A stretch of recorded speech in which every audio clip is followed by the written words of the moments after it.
Bom dia, galera. Nós estamos aqui hoje com o propósito de fazer um estudo, de dar material, de produzir algo que possa ajudar você no trabalho com jovens. Jovem é outro papo. Um dos emblemáticos personagens do Chico Anísio é o jovem. Era um personagem que tinha uma fala diferente, roupas diferentes, um jeito diferente. E ele falava engraçado, como se fosse um tipo diferente de idioma. Um idioma que não era de nenhum país e de nenhuma região do país. E ao mesmo tempo era o idioma de todas as regiões e que estava presente em todos os países. Era o idioma de uma geração, a nação jovem. E ele falava engraçado, ele falava de modo interessante, como você acabou de ver. E ele falava que jovem é outro papo, porque ele não era entendido. E os adultos representavam bem a contradição que o jovem vivia. Ele não era entendido, as palavras que ele falava não eram entendidas, ele era criticado, era terrível. E a nação adulta, se a gente for chamar assim, esperava sempre dele uma retratação, esperava que ele mudasse, ele não podia ser quem ele era, como se os adultos nunca tivessem sido jovens. E o jovem sempre é e sempre foi outro papo. Causava um tipo de estranhamento, porque o novo sempre causou estranhamento. E quando a gente pensa no que é novo, a gente pensa que nós precisamos entender. O desafio de uma geração para gerações que a sucedem é traduzir os seus códigos. É como se nós estivéssemos diante de uma oportunidade tremenda que nunca se apresentou igual. A oportunidade de entender algo que nunca vivemos. Como dizia Heráclito, ninguém pode banhar-se duas vezes nas águas do mesmo rio. E quando estamos diante dessa nova geração, estamos diante de um rio novo, que nós não conhecemos e que ninguém conhece. E porque ninguém conhece, nós precisamos prestar atenção e precisamos decifrar esses códigos para poder entendê-los. E quando nós conseguimos entender esses códigos, nós percebemos que o grito de hoje, o gemido de hoje, as reivindicações de hoje, a angústia de hoje, é a mesma angústia, é o mesmo grito, é a mesma reivindicação, é a mesma necessidade de sempre. O jovem de hoje fala de um modo diferente das necessidades do jovem de sempre. Sempre houveram essas necessidades e sempre houve uma manifestação no sentido de tentar supri-las. E sempre houve estranhamento da geração anterior.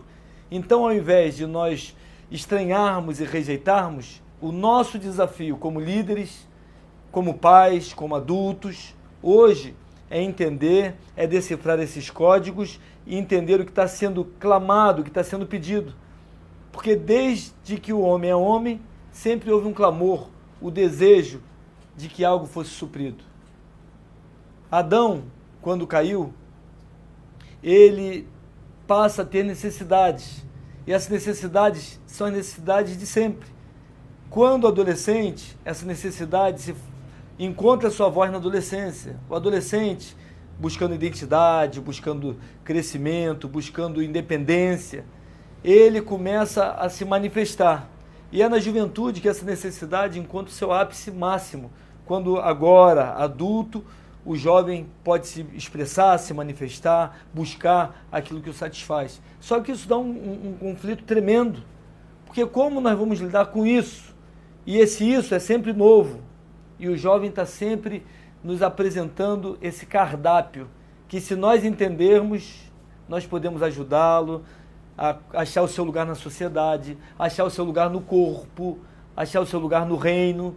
Nós podemos ajudá-lo a ser quem ele foi planejado para ser, no coração de Deus.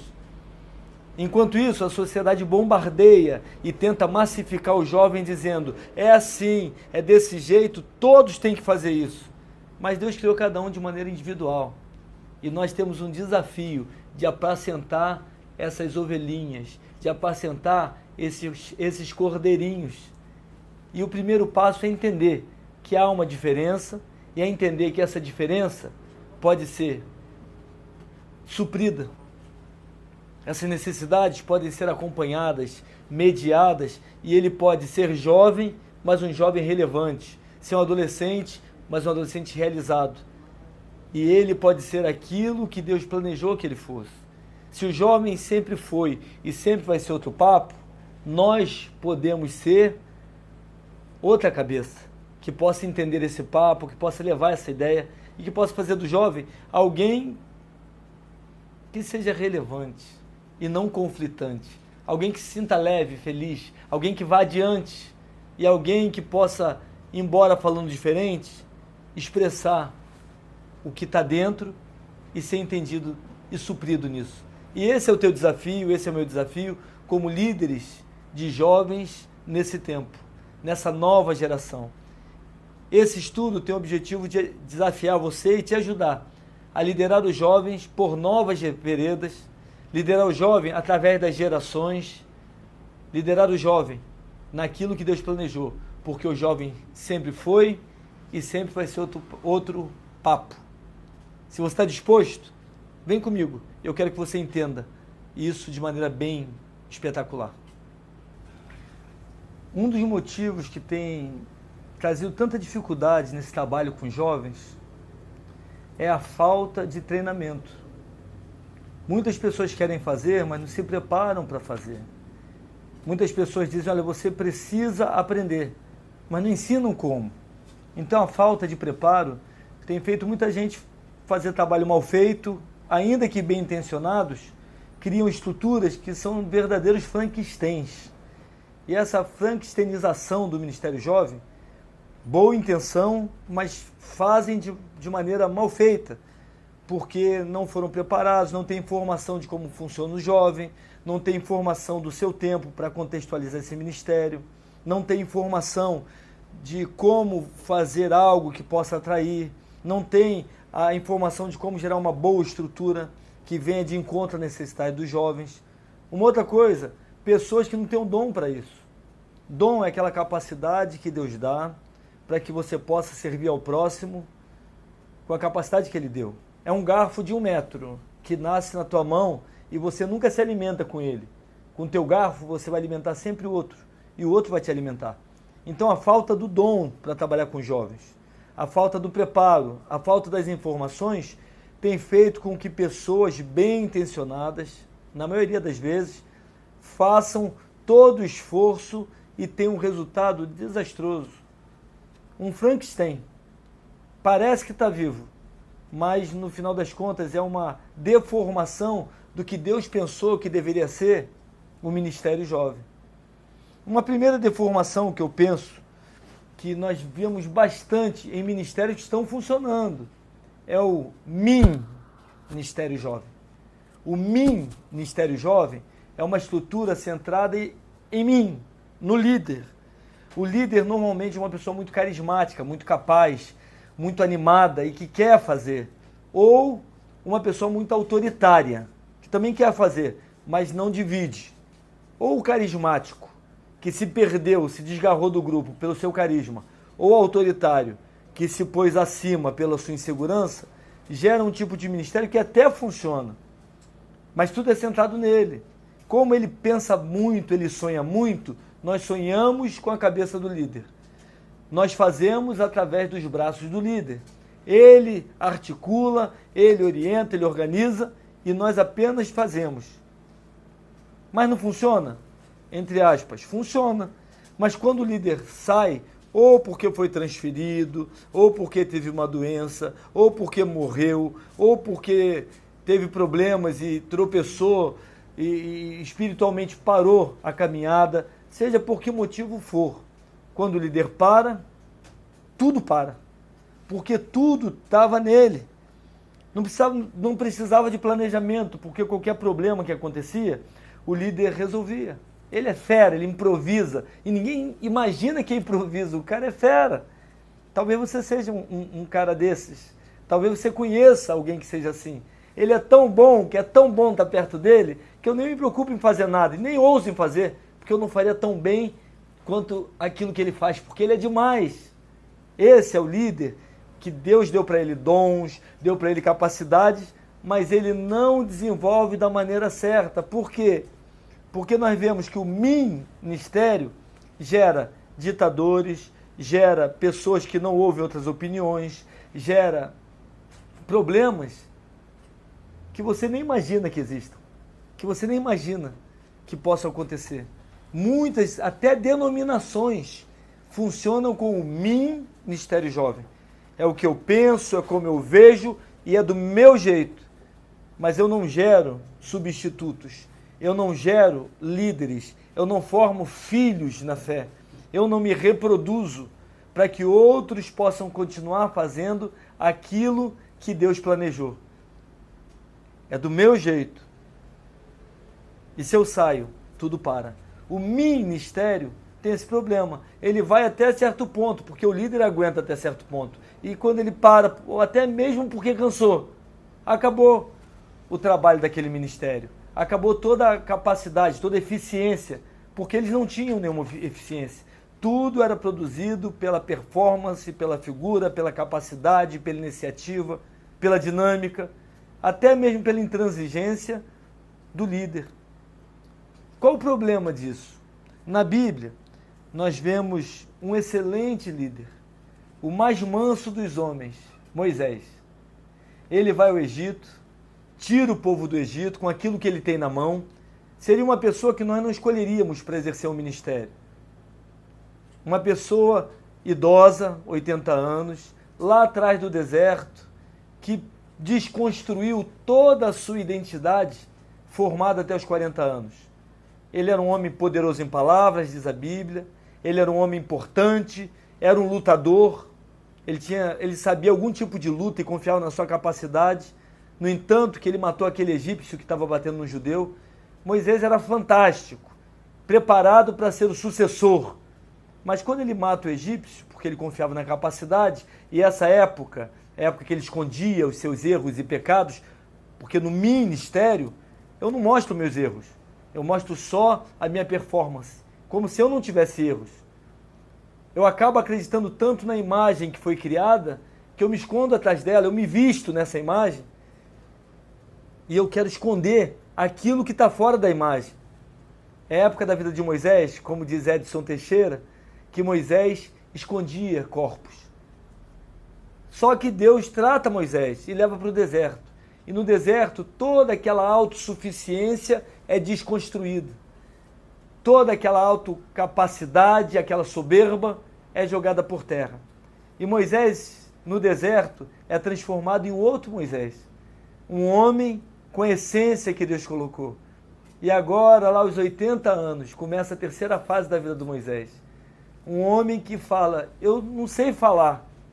Como assim? Ainda há pouco ele era poderoso em palavras.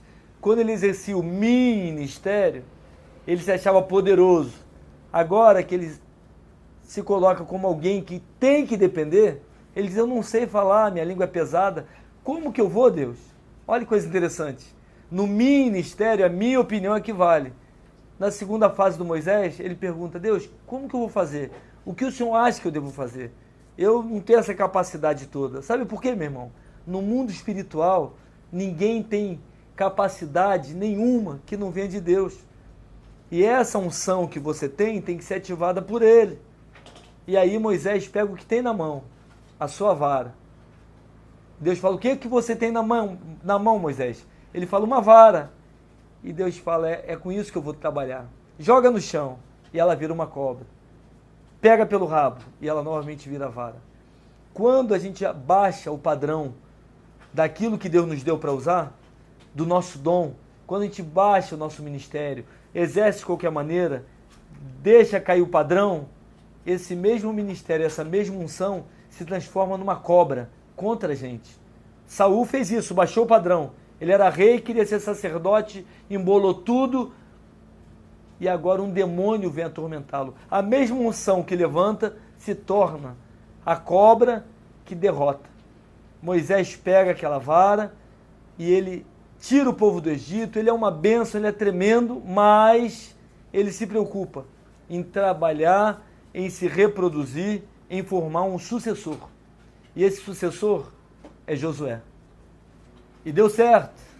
Ele subiu o monte, Josué ficava no pé do monte. Ele fazia, Josué via como se faz, fazia junto. E no dia que Deus tomou Moisés, o povo não ficou desamparado. Um Josué foi formado. E ele continua conduzindo o povo, porque Moisés nessa terceira fase da sua vida, ele não exerce um ministério. Ele exerce um ministério, e o ministério tem a função de preparar os santos para a obra do ministério, preparar pessoas para dar continuidade à vontade de Deus para aquele tempo. Josué vai adiante e conduz o povo, e é uma bênção. Mas Josué não formou o seu Josué. Josué exerceu um ministério. E quando Josué morre, o povo se perde, porque não havia um substituto que ele tenha formado. Elias exerce o ministério, mas ele forma o seu Eliseu. No dia que o Senhor leva Elias para o céu, Eliseu assume o seu lugar e continua o ministério profético. Meu irmão, a gente precisa entender isso.